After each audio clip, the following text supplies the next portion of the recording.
We got 12. You got 9. Well, that's a shame. You were at least 3 short.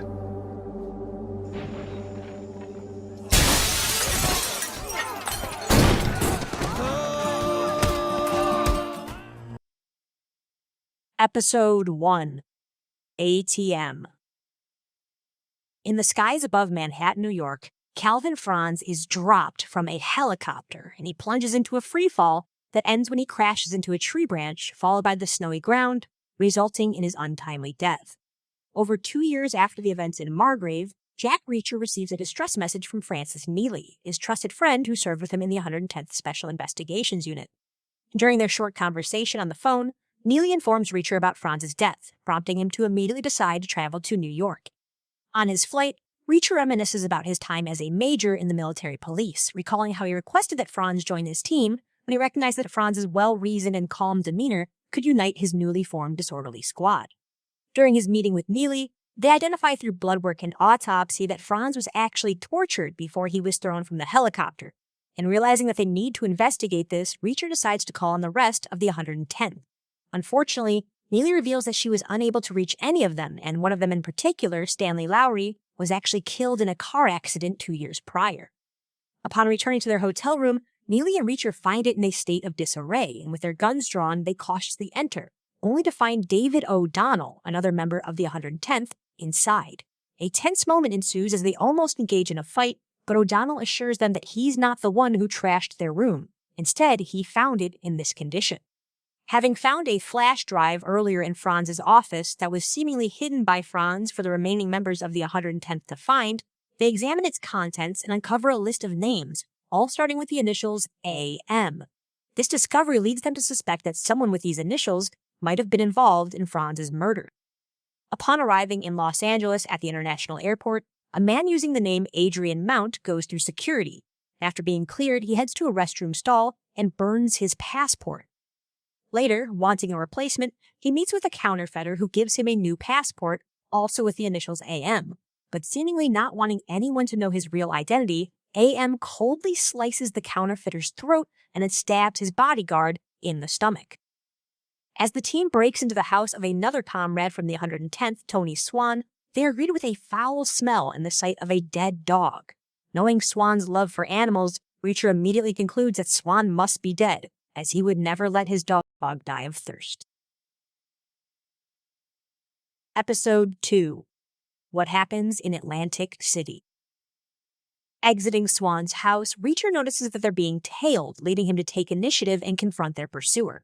With a forceful kick to the front bumper of the car, he triggers the airbag, causing momentary disorientation for the driver and allowing Reacher to beat him until he's unconscious. Afterward, Reacher discovers a police badge in the driver's pocket, realizing that the incapacitated man is none other than Detective Gaetano Russo, the lead investigator on Franz's homicide. While renting a less conspicuous vehicle than Neely's Range Rover, Reacher unexpectedly encounters Carla Dixon, another former colleague from the 110th. Already aware of Franz's murder, Dixon readily joins Reacher's team to seek revenge. Suspecting that Franz and other members of the 110th, namely 2 men, Orozco and Sanchez, were investigating a gambling scheme, the team decides to visit a casino in Atlantic City. During an evening walk, the air between Dixon and Reacher is charged with a palpable tension, as she asks him about his hesitation to pursue a romantic relationship with her when they work together. Concise as ever, Reacher explains that he was her boss, and such a relationship would have just been simply inappropriate. However, their conversation is cut short when they realize that they're being followed, and quick to react, they scramble onto a nearby construction site. As they're attacked, Reacher climbs the structure, receiving minor slashes from one of the assailants, but in the ensuing struggle, he defends himself with a trowel, delivering several blows to the hitman and culminating in a fatal stab to the stomach. Simultaneously, Dixon engages another attacker with a crowbar, and cleverly, she uses his body as a shield against the remaining hitman's bullets. Reacher then confronts the remaining hitman, holding his face under a layer of wet cement, suffocating him to death. Following the heated fight, Reacher and Dixon decide to search the hitman's car and uncover a phone in the process. A call to the last dialed number connects them to Shane Langston, who reveals himself as the orchestrator of Franz's murder and warns Reacher to stay out of his way or face dire consequences. Following this revelation, Reacher and Dixon bury the bodies in the cement and retreat to their hotel room. As they nurse their wounds, the unresolved tension between them peaks, and they end up making love. Arriving with unfortunate news, the casino's security director informs the team that their suspicions of a gambling scam were not accurate, as there have been no significant losses reported by any of the casinos in Atlantic City. However, there's much worse news, as he discloses that the corpses of Orozco and Sanchez have been discovered in New York. Episode 3. Picture says 1,000 words. Faced with this grim reality, the team returns to New York, and upon arrival, they're expectedly pulled over by Russo, who handcuffs Reacher and escorts him to an interrogation room with O'Donnell in tow. Despite being visibly angry with Reacher for interfering with his investigation, Russo proposes that they share information given their common goal. The detective starts by disclosing that they have a suspect who works under the name of Azhari Mahmoud, an arms dealer associated with several terrorist organizations. Upon hearing this name, Reacher identifies that in fact it is the man with the initials AM. After Reacher provides Russo with all of AM's known aliases, Russo discovers that AM is en route to a Denver airport, and they set up a trap for him there. Arriving at the Denver airport, AM, ever vigilant, suspects that some supposed travelers are actually there to arrest him. His suspicions are confirmed when he deliberately knocks over their luggage and finds it suspiciously light, indicating that it's empty and thus they must be undercover agents. Escaping from the airport in a taxi, AM contacts Langston to inform him of the setback and that he now needs to devise a way to reach New York without being arrested. Once Reacher's team regroups, they notice a car observing them, but as it speeds away, Reacher chases it on foot, hurling a barbecue at it in the process. However, before he can interrogate the driver, the man succumbs to a heart attack. Discovering that the driver's ID is linked to New Age Technologies, a private military tech company, Reacher and the team don gloves and masks and crash into New Age's headquarters. Once inside, they begin taking as many files and hard drives as they can before the police arrive. On his way out of the building, Reacher spots a group picture that piques his interest, and he decides to take it. After burning their gloves and masks, the team examine the picture, discovering that their former colleague Swan is working for New Age, standing right behind Langston. Episode 4. A Night at the Symphony. Learning that Swan was the assistant director of security at New Age, the team grapples with the possibility that he might have become corrupt, except for Reacher, who remains steadfast in his belief in Swan's integrity. After examining the files obtained from New Age, the team discovers the company's involvement in a project called Little Wing and its ties to Senator Malcolm Lavoie. Realizing that reaching the senator might be challenging, they decide to target his legislative director instead, Daniel Boyd. To carry out their plan, the team goes shopping for more elegant attire, which aids Dixon in seducing Boyd in an orchestra performance and luring him to her car where she offers him drugs. As Boyd begins to indulge, he's caught in the act by none other than Oscar Finley, who readily arrests him. In the interrogation room, Reacher and O'Donnell, posing as FBI agents, threaten to expose Boyd's drug use and marital infidelity unless he discloses what Project Little Wing is. Fearing the destruction of his reputation, Boyd confesses that Little Wing was initially a code name for an anti-missile software intended to safeguard commercial aircrafts. However, New Age proposed alterations to the software to engineer a missile that would circumvent an aircraft's anti-missile system, hover above the craft, and then loop back around and strike it from above. This would essentially guarantee that any missile equipped with this technology would hit its target. Armed with this necessary information, Reacher departs from the police station, sincerely thanking Finley for his assistance. Episode 5. Burial. Upon finding out that Swan himself authorized the shipment of 650 missiles armed with the Little Wing technology to New Age's factory in New York, Reacher is plunged into a moral dilemma. He recalls a memory from their military service when a drug raid spiraled out of control, culminating in a fierce gunfight. In the heat of battle, Swan courageously took a bullet for Reacher, an act of bravery that led Reacher to express his gratitude by acknowledging that he owed Swan a favor. Unsurprisingly, Reacher is approached by Lavoie's private security and escorted to Washington to meet with the senator. In a state of desperation, Lavoie requests Reacher's assistance in dismantling the New Age operation. Admitting his mistake in endorsing New Age and passing the bill that set Little Wing into motion, he now realizes the serious threat posed if a terrorist organization would gain access to the Little Wing technology, allowing them to launch unfailing attacks on U.S. military aircraft.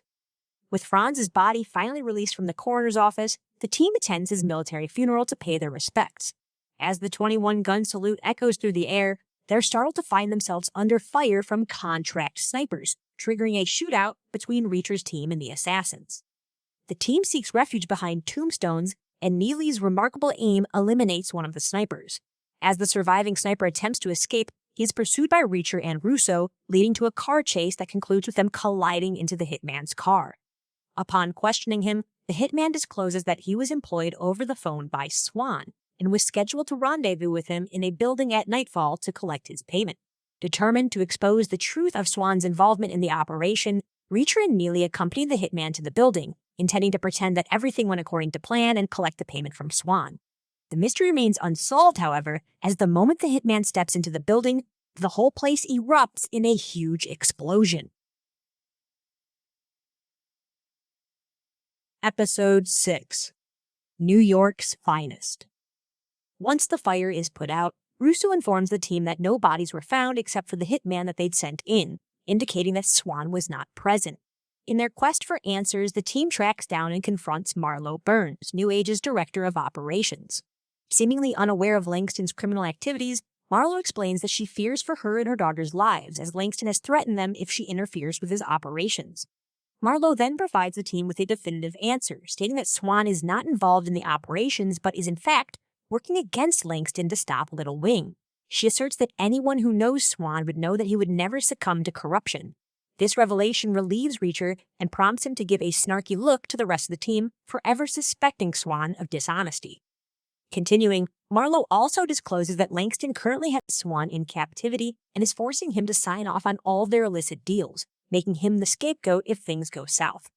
As Russo drives Marlo's daughter Jane to safety, he notices that they're being tailed, and this prompts him to instruct Jane to take cover in the back seat just as their pursuers open fire. Willing to sacrifice his life to protect Jane, Russo instructs her to run to safety behind him while he confronts the hitman, firing at them in retaliation. Despite taking a bullet to the chest and then another, Russo continues shooting, killing his pursuers before falling to the ground. However, the threat is not yet over, as Jane ends up running right into the final hitman, who is ready to shoot her. But just as he's about to pull the trigger, Neely arrives in her car, running him over, saving Jane and allowing her mother to console her. Neely then rushes over to find Russo drawing his last breaths on the ground. Realizing that medical help won't arrive in time, he accepts his fate and reaches out for Neely's hand. In a rare instance of physical contact, Neely holds Russo's hand, comforting him in his final moments and honoring his brave sacrifice in defending the innocent girl. Episode 7. The Man Goes Through. As Reacher senses the impending showdown with Langston, he finds himself reflecting on the last mission he undertook with the 110th. Despite clear orders from his superior to avoid investigating a large-scale drug operation that was allegedly run by a corrupt military lieutenant, Reacher and his team chose to intervene, knowing that it was the right thing to do. Armed and prepared, the 110th intercepts the corrupt lieutenant as he gears up to meet with drug traffickers, and they force the lieutenant and his men to their knees and proceed to inspect their vehicles, ultimately uncovering a massive amount of heroin concealed within the tires. The mission abruptly escalates when the drug traffickers make their appearance, igniting a fierce gunfight. During the vicious battle, the members of the 110th demonstrate their combat prowess, not only neutralizing their enemies individually, but also exhibiting their teamwork as they aid and shield one another, ultimately eliminating every single drug trafficker. Following the successful completion of their mission, the team begins to pack up their belongings amid celebrations, their spirits high as they break into song and merriment, fully aware of what's coming next. As expected, their celebration is interrupted by the arrival of the lieutenant colonel, who chastises them for defying his orders and eventually orders the disbandment of the 110th. After his departure, the team resumes their celebrations, confident in the knowledge that they did the right thing, even if they will never receive recognition for it. In the present day, Reacher and Neely make their way to the hospital with the intention of interrogating the hitman whom Neely had run over the previous day. When the man offers no useful information, Reacher coldly decides to end his life by injecting air into his IV line. As they attempt to leave the hospital, they find themselves confronted by another attacker, and this confrontation escalates into a chase, culminating in a fight between Neely and the man. Neely initially gains the upper hand, managing to throw a pair of scissors into the man's cheek. However, the tide turns when the attacker retaliates with a surgical cast saw. But just in time, Reacher intervenes, unplugging the saw and overpowering the man. The fight then ends with the attacker falling onto the unplugged saw, resulting in his death. Upon discovering the assailant's phone, they decide to contact Langston. By now, Langston has come to expect that Reacher would eliminate anyone he sends his way, just as he's done with all previous hitmen. This realization prompts Langston to take more drastic measures, leading him to reveal that he's managed to kidnap O'Donnell and Dixon and demands a face-to-face meeting with Reacher if he wants his friends to remain alive. Reacher agrees to Langston's demands, but he deceives him by claiming that Neely was killed during the fight, assuring Langston that he will arrive at the New Age factory alone that night. As night falls, O'Donnell and Dixon endure their torture, suffering from relentless punchings and stabbings. Then they're rolled out to be seen by the arriving Reacher, who's forced to witness the harrowing state of his friends. Episode 8. Flyboy. Stripped of his weapon and bound in handcuffs, Reacher is escorted into the factory and forced onto a chair. Outside, Neely, armed with a sniper rifle, skillfully takes down 2 guards, preparing the ground for the imminent arrival of Lavoie's private security, all part of an intricate plan that she and Reacher have devised. Inside the factory, Langston commences a brutal assault on Reacher, each hit a testament to his ruthlessness. In a bone-chilling moment, he presents Reacher with a jar. Inside it, an eye and a finger, the gruesome remnants of Swan. Langston explains with a sinister grin that these macabre tokens are all he needs to breach secure data and authenticate documents using Swan's fingerprint and retinal scan, revealing that Swan is long dead.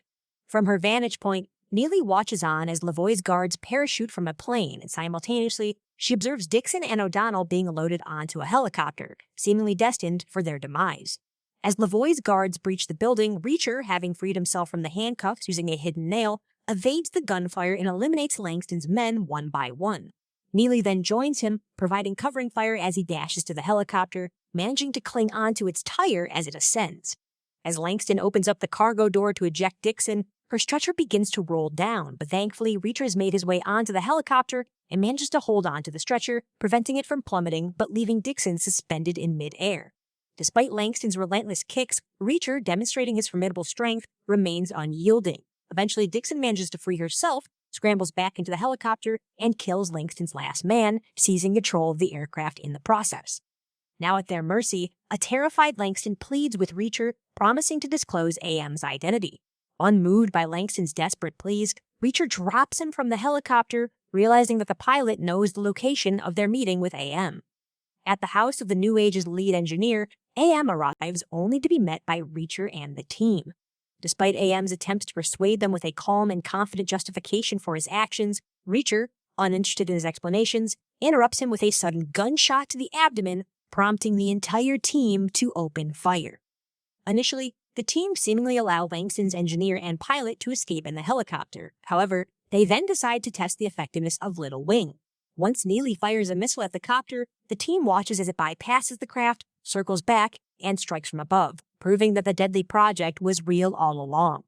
With their mission seemingly successful, the team turns around to find Lavoie's guards aiming their weapons at them. It becomes evident that Lavoie intends to eliminate the team to prevent any risk of them exposing his involvement in the New Age operation. Unfazed by this twist, Reacher reveals that he'd anticipated this all along, proven by the arrival of Homeland Security agents, who simultaneously arrive at Lavoie's house, arresting him for accepting bribes from New Age to partake in their criminal activities.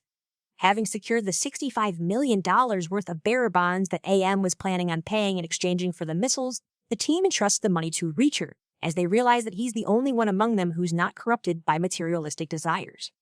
A few days later, while celebrating their victory around a fire, Reacher discloses what he did with the money, revealing that he generously compensated the families of all of their friends and colleagues who had lost their lives due to the New Age operation. He's also ensured that Dixon, O'Donnell, and Neely, along with their families, will never have to worry about money again. When asked what he did for himself with the money, Reacher gives an expected yet almost unbelievable answer. He simply didn't use any of it on himself. The next morning, as Dixon and Reacher share their final intimate moment together, she compels him to promise her that he will buy something for himself. And keeping his promise, Reacher treats himself to a $2,000 Trailways pass that grants him unlimited travel around the country for a year. Despite being a relatively small purchase, it relieves Neely, who no longer has to worry about him hopping freight trains and hitchhiking to get around. As they bid farewell, Neely urges Reacher to reach out to her more frequently, reminding him that the remaining members of the 110th are his family. Acknowledging this, he agrees to contact her more frequently before boarding the bus where he settles into his modest seat, traveling to yet another unknown destination and unaware of what awaits him. And that's the end of Reacher Season 2. If you enjoyed this recap, why don't you consider sharing it with a friend or maybe drop us a like? And if you want more recaps on the latest and greatest TV shows, just subscribe to our channel and don't forget to ring the bell so you never miss a new video.